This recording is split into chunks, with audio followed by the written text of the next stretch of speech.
आज हम लोग बल और गति का नियम नामक चैप्टर के विषय में बात करेंगे, जो 9वीं वर्ग का फिजिक्स का पार्ट 3 है। ठीक है, जिसमें बल से संबंधित बातें होंगी जो गति के नियम से रिलेटेड हैं।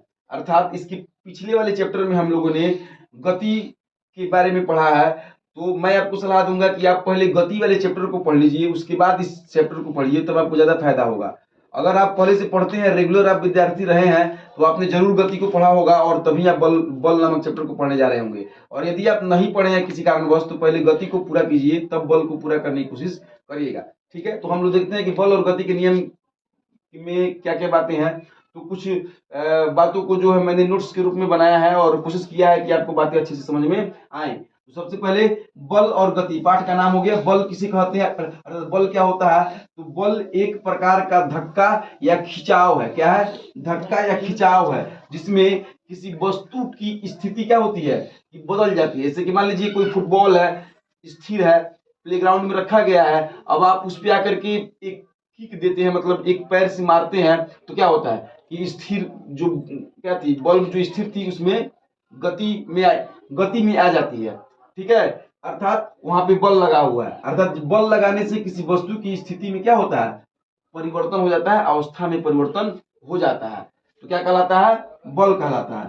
ठीक है, अब दूसरे शब्दों में इसको कहा जा सकता है किसी वस्तु पर लगने वाले धक्का, खिंचाव या चोट को हम बल कहते हैं। मतलब बल की दो परिभाषाएं आपको यहाँ पे मिलती है। अभी दोनों परिभाषाएं आप अपने दैनिक जीवन में इस्तेमाल करके इसे समझ सकते हैं। आप खुद किसी वस्तु पर बल लगा करके उसकी स्थिति में परिवर्तन करके देख सकते हैं, बशर्ते कि उस वस्तु पे लगने वाला बल जो होना चाहिए, मतलब क्या है कि बल जो होना चाहिए वो वस्तु के से थोड़ा सा ज्यादा होना चाहिए, तभी जाकर काम करेगा। जैसे कि मान लीजिए यदि फुटबॉल हो, तो फुटबॉल यदि बहुत ज्यादा भारी हो कि आपके पैर में उतनी क्षमता ना हो जितनी कि आप उसे फुटबॉल को मार करके क्या कर सके कि मतलब उसको लुढ़का सके, तो वहां पे बल तो आप लगाइएगा, लेकिन स्थिति में कोई विशेष परिवर्तन नहीं होगा। जैसे कि मान लीजिए यहाँ पे जो दीवार है, दीवार पे आप कितना भी जबरदस्त फाइट से अगर मारते हैं, ये दीवार को कुछ होने जाने वाला नहीं है, क्योंकि आपके अंदर जो है उतनी बल लगाने की क्षमता नहीं है जितनी कि इस दीवार को आप स्थिति में परिवर्तन ला सकें। तो ऐसा नहीं है कि वहां पे बल नहीं लगा है, वहां बल लगा है लेकिन कार्य नहीं हुआ है।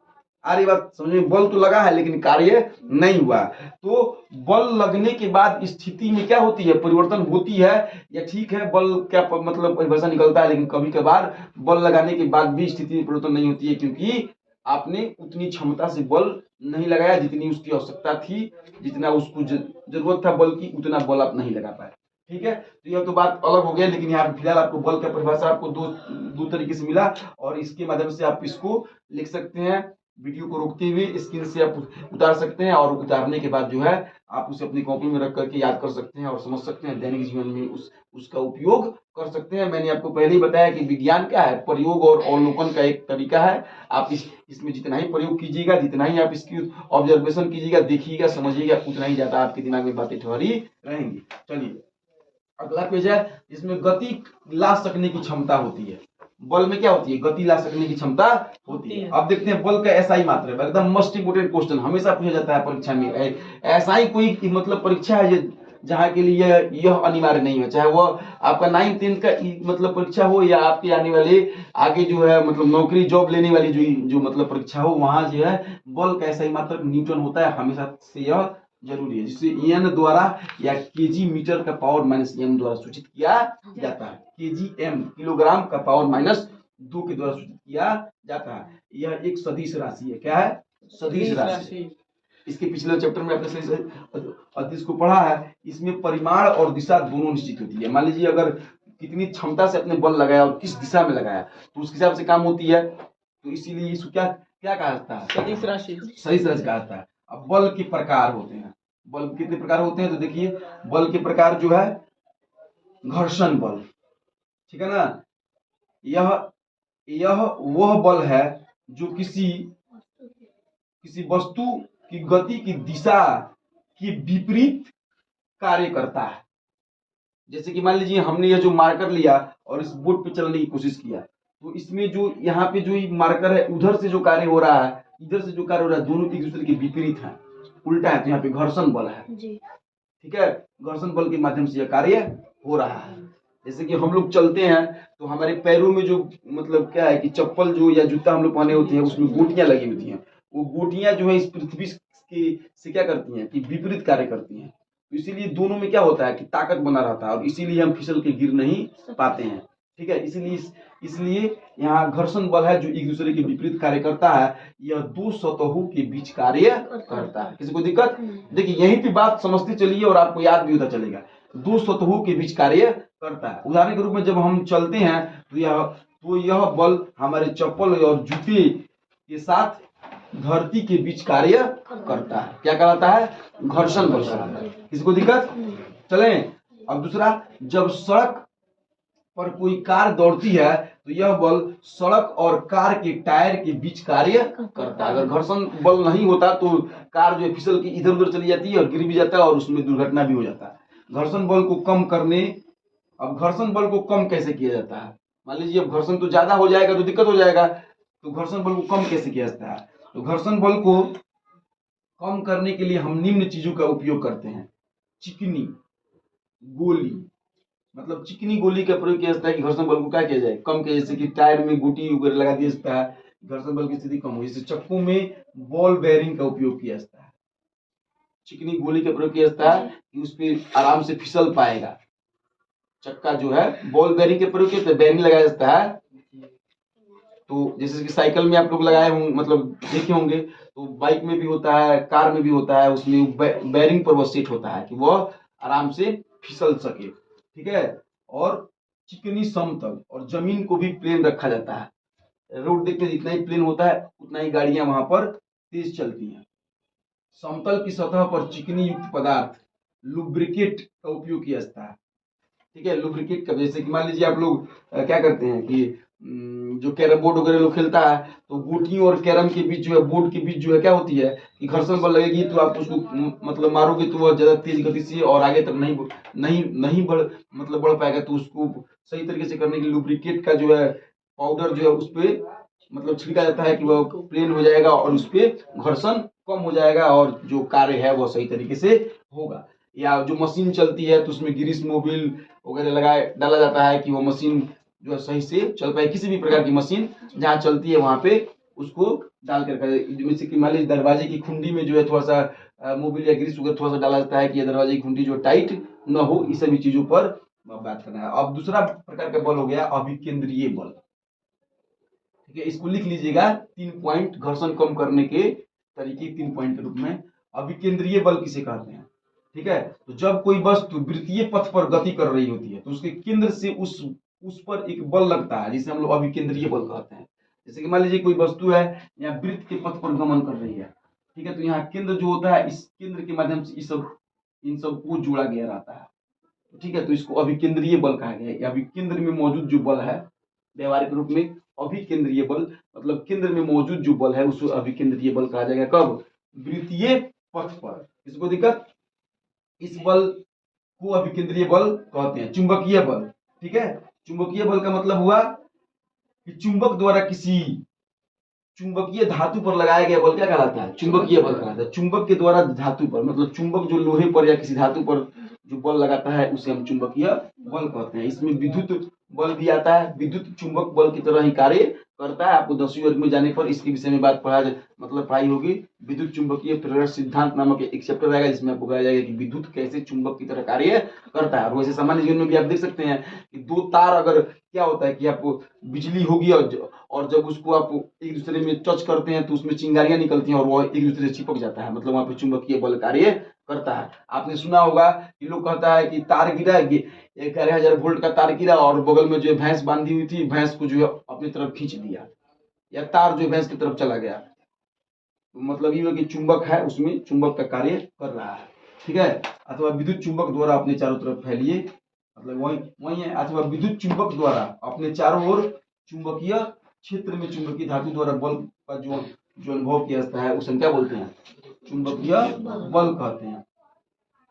चुंबक द्वारा किसी चुंबकीय धातु पर लगाया गया बल क्या कहलाता है? चुंबकीय बल कहलाता है। अथवा यानी तो विद्युत चुंबक द्वारा, मतलब चुंबक विद्युत की तरह कार्य करता है या विद्युत भी चुंबक की तरह कार्य करता है।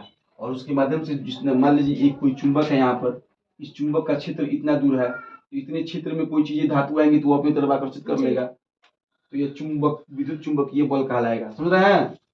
गुरुत्वाकर्षण बल, तो दो पिंडों के बीच लगने वाले बल को, दो पिंडों के बीच लगने वाले बल को हम क्या बोलते हैं? गुरुत्वाकर्षण। दो पिंड कौन कौन, मतलब क्या हो गया, जैसे कि पृथ्वी हो गया, सूर्य हो गया, चंद्रमा हो गया वगैरह वगैरह, इन सब पे गुरुत्वाकर्षण बल लगता है। पृथ्वी और सूर्य के बीच लगने वाले बल को क्या बोलते हैं? गुरुत्वाकर्षण। गुरुत्वाकर्षण बल के कारण ही जब कोई वस्तु ऊपर फेंकी जाती है तो वह नीचे की तरफ गिर जाता है, क्योंकि धरती में जो है वस्तुओं को खींचने की ताकत होती है, इसी ताकत को क्या कहते हैं? गुरुत्वाकर्षण बल कहते हैं। इसके विषय में भी हम लोग अगला चैप्टर गुरुत्वाकर्षण का पढ़ेंगे, आप लोग की क्लास में है, उसमें और अच्छे तरीके से इसको पढ़ा जाएगा। चलिए, बल की प्रबलता के आधार पर बल दो प्रकार के होते हैं। अभी जो भी बल हो गए वो तो हो गया। अब बल की ताकत के आधार पर बल कितने प्रकार के होते हैं? प्रबलता मतलब उसकी क्षमता के आधार पर कितने प्रकार के होते हैं? दो प्रकार के। एक संतुलित बल, ठीक है, किसी वस्तु पर लगने वाले अनेक बलों को यदि परिणामी बल शून्य हो, मतलब बराबर हो, संतुलित बल, जितनी जरूरत है उतना ही आप लगाते हैं, उसे क्या बोलेंगे? संतुलित बल। जैसे कि मान लीजिए इस बोर्ड को मिटाने के लिए मैं जितना जरूरत है उतना ही इसमें ताकत लगा रहा हूँ, अगर मैं इस पे और जोर से ताकत लगा दूं तो ऐसा हो सकता है कि बोर्ड में दूसरी कोई प्रॉब्लम आ सकती है, या उसे कम लगाऊं तो नहीं मतलब हो पाएगा। तो जितना जरूरत हो उतना लगाने वाले बल को क्या बोलते हैं? संतुलित बल बोलते हैं। ठीक है, तो किसी वस्तु पर लगने वाले अनेकों बल का यदि परिणामी बल शून्य हो तो ऐसे बल को हम क्या कहते हैं? संतुलित बल कहते हैं। ठीक है, बराबर का बल लगता है। जैसे कि आप लोग जिस बेंच पर बैठे हैं उस बेंच पे 5 आदमी 6 आदमी बैठे हैं, तो आपकी बैठने का जो ताकत है वो क्या है कि अगर इस बेंच के बराबर है तो संतुलित बल है, अगर कम मतलब ज्यादा है तो बेंच टूट सकती है, तो उसे असंतुलित बल कहा जाएगा। समझ रहे हैं? मतलब सभी की जो ताकत है, सभी की जो क्षमता है, अगर रस्साकसी का खेल हो रहा है, अगर एक तरफ 5 बच्चे हैं और दूसरी तरफ भी 5 बच्चे हैं, दोनों मतलब दोनों तरफ के गोल मतलब खेमे में जो है बराबर की बल लग रही है, तो बराबर की बल है तो मतलब संतुलित बल कहा जाएगा, और कम या ज्यादा होगा तो असंतुलित बल हो जाएगा। समझ रहे हैं? तो उनके परिणामी जो बल है सभी लोगों का मिला करके, लगने वाले अनेकों बल को मिला करके एक परिणामी बल शून्य हो जाए। सब लोग मिलकर के 5 आदमी जितने बल लगाए, इधर से 5 आदमी जितने बल लगाए, दोनों बल मिलाकर के शून्य हो गया बीच में, आ रहा समझ में? तो उसको क्या कहा जाएगा? संतुलित बल कहा जाएगा। असंतुलित बल, किसी वस्तु पर लगने वाले सभी बलों का यहाँ पे गलत हो गया, बलों का परिणामी बल शून्य नहीं है तो ऐसे बल को क्या बोलते हैं? असंतुलित। वही है, गति के नियम को प्रस्तुत करने का श्रेय महान वैज्ञानिक सर आइजैक न्यूटन को जाता है। अब इसके बाद गति के नियम की बात हो रहा है, बल के विषय में तो बात हो गया, अब गति के नियम को सबसे पहले किसने किया? सर आइजैक न्यूटन ने है। इन्होंने गति के नियम को मतलब दिया था, गति के क्या नियम है, तो न्यूटन को कहा जाता है। इन्होंने गति के 3 नियम दिए थे जिसे न्यूटन के गति नियम का नाम दिया जाता है। अगर कोई पूछे कि गति का नियम क्या है तो आप कहिएगा कि सर आइजैक न्यूटन ने क्या कहता है, गति के 3 नियम दिए थे, उन्हीं नियमों के संग्रह को गति का नियम कहा जाता है। इसको पहले मतलब गति के नियम को प्रथम गति नियम के नाम से, दूसरे गति नियम को द्वितीय गति नियम के नाम से, और तीसरे गति नियम को तृतीय गति नियम के नाम से जाना जाता है। अब हम लोग देखते हैं कि प्रथम गति नियम में क्या होने वाला है। अब हम लोग गति के नियम, प्रथम नियम को देखते हैं कि प्रथम नियम में न्यूटन ने क्या कहा है। ठीक है, तो जब कोई वस्तु गति कर रही है अथवा रुकी हुई है, गति कर रही है या रुकी हुई है, कोई वस्तु, ध्यान से सुनिएगा, कोई वस्तु जब गति कर रही है या रुकी हुई है तो वह गति अथवा विराम की अवस्था में रहेगी। जब गति कर रही होगी तो गति में होगी, और जब रुकी होगी तो क्या होगी? विराम में होगी। समझ रहे बात? समझ रहे बात इतना? तो जब तक उस वस्तु पर कोई बाह्य असंतुलित बल न लगे, जैसे कि मान लीजिए यह मार्कर अभी रुका हुआ है, इस पर हम बल न लगाएं, असंतुलित बल, कोई अभी तौल के थोड़े ना कोई बल लगाएगा।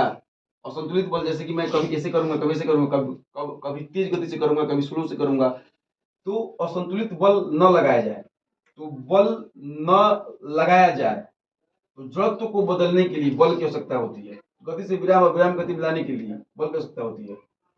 मतलब कहने का मतलब यह है कि न्यूटन ने सबसे पहले अपने फर्स्ट नियम में यह कहा कि कोई भी वस्तु क्या होती है कि गति में हो या विराम में हो, जब तक उस पर कोई बल न लगे तो उसमें कोई विशेष कोई परिवर्तन नहीं होता है।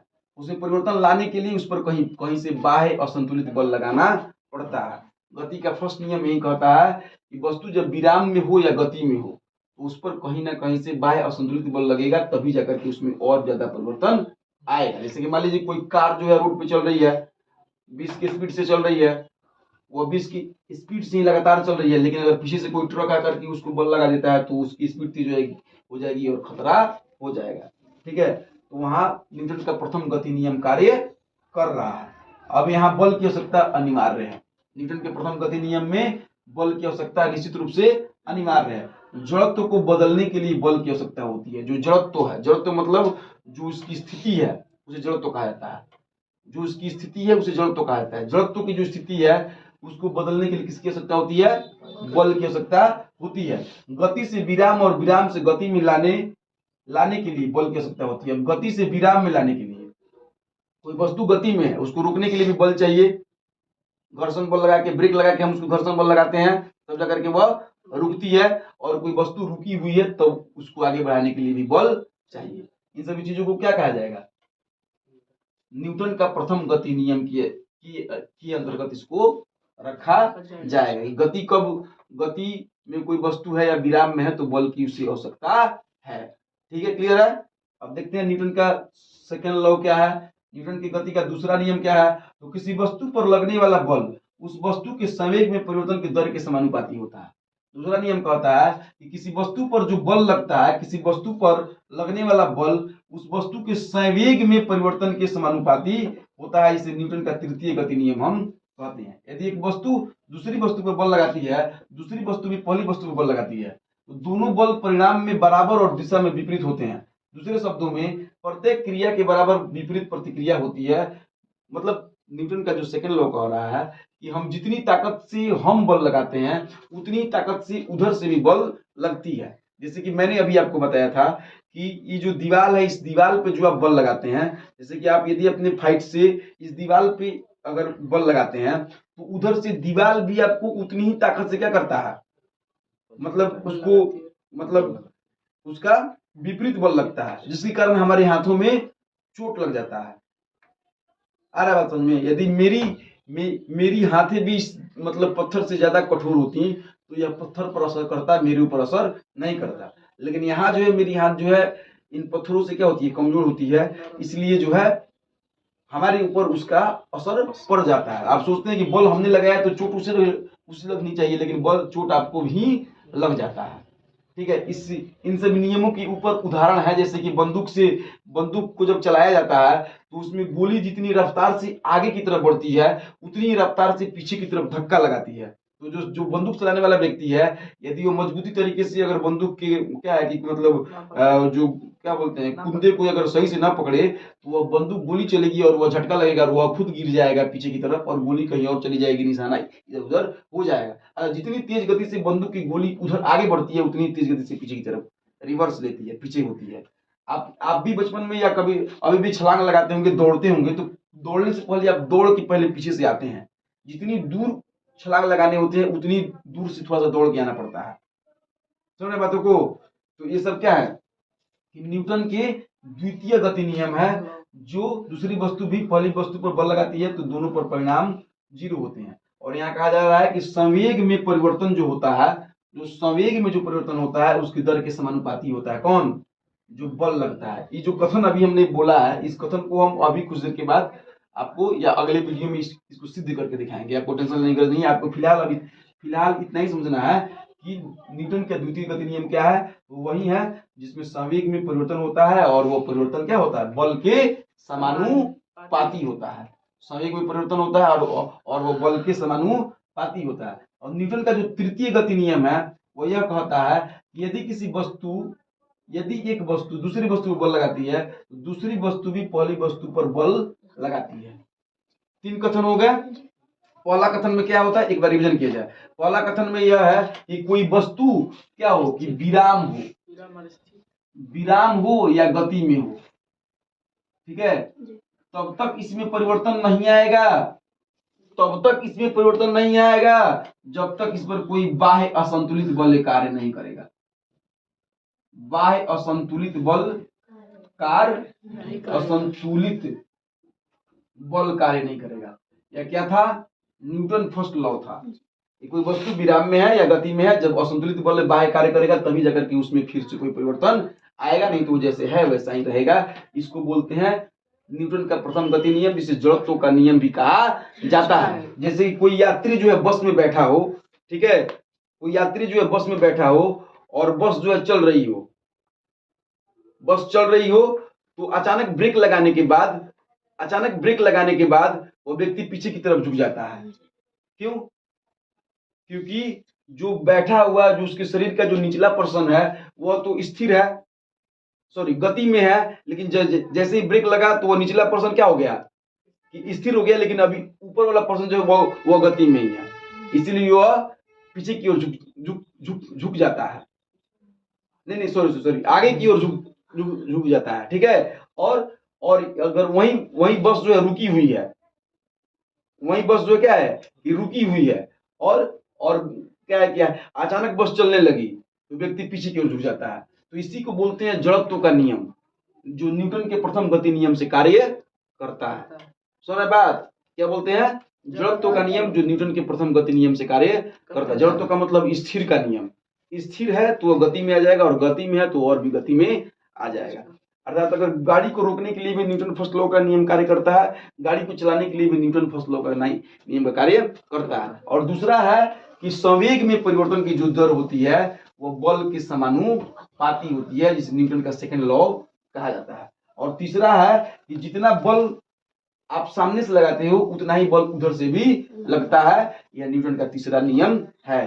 अब ठीक है, तीनों नियम आप समझ गए, और तीनों के छोटे मोटे उदाहरण के साथ भी हमने देखा, और आपकी किताब में भी इसके बहुत सारे उदाहरण दिए गए होंगे। हम लोग जब इसको क्वेश्चन आंसर के रूप में बनाएंगे उस समय भी आपको बहुत सारा चीज इसमें से मिलेगा, आपको टेंशन लेने की गरज नहीं है। यह अभी बल एवं गति का भाग 1 है, और बल एवं गति के भाग 1 में ही सारा काम पूरा नहीं हो जाएगा, अभी और भी काम आपको करना पड़ेगा, ठीक है। अब संवेग क्या होता है इसको देख लेते हैं। किसी वस्तु के द्रव्यमान और वेग का गुणनफल क्या होता है? संवेग। तो संवेग का फॉर्मूला हो जाएगा कि द्रव्यमान गुने वेग बराबर संवेग, ठीक है। संवेग कहलाता है, यह गति की मात्रा को दर्शाता है, यह एक सदिश राशि है। क्या है? सदिश राशि। इसे पी द्वारा सूचित किया जाता है। इसका ऐसा ही मात्रा किलोग्राम मीटर प्रति सेकंड होता है। किसका? संवेग का। किसी को दिक्कत?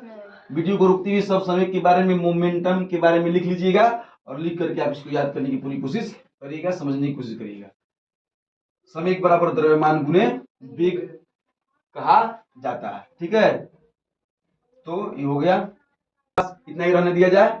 फिर हम लोग मिलेंगे अगले भाग में, जिसमें हम आप लोग को F बराबर m गुना A एक फार्मूला होता है। देखिए, बल बराबर द्रव्यमान गुना त्वरण, इसको सिद्ध करेंगे, और संवेग के फार्मूले को सिद्ध करेंगे। न्यूटन के फर्स्ट लॉ, सेकंड लॉ और थर्ड लॉ के कुछ उदाहरण को देखेंगे, और उसमें जो भी फार्मूले हैं संवेग के सिद्धांत के को जो सिद्ध करना है m बराबर u1 प्लस u2 करके, तो उसके विषय में भी हम लोग बात करेंगे।